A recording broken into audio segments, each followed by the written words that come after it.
নমস্কার, আমি পাঠ করছি কবিগুরু রবীন্দ্রনাথ ঠাকুরের লেখা শেষ উপহার।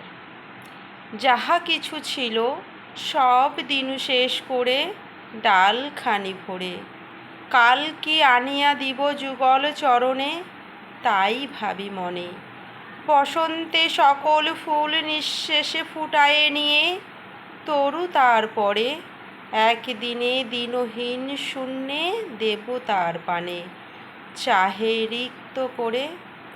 আজি দিন শেষ হলে যদি মোর গান হয় অবসান, কাল প্রাতে গানের স্মৃতি সুখলেশ রবে নাকি শেষ। শূন্য থালে মৌন কণ্ঠে নত মুখে আমি যদি তোমার সম্মুখে, তখন কি অগৌরবে চাহিবে না একবার ভক্তের পানে।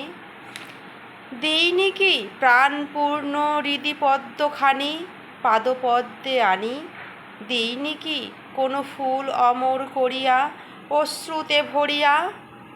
এত গান গাহিয়াছি তার মাঝে নাহি কি গো হেন কোনো গান, আমি চলে গেলে তবু বাহিবে যে চিরদিন অনন্ত পরাণ।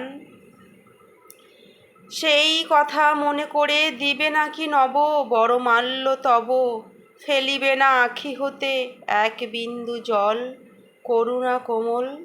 আমার বসন্ত শেষে রিক্ত পুষ্প দীনবেশে, নীরব যেদিন ছল ছল আঁখি জলে দাঁড়াইব সভাতলে উপহারহীন। নমস্কার।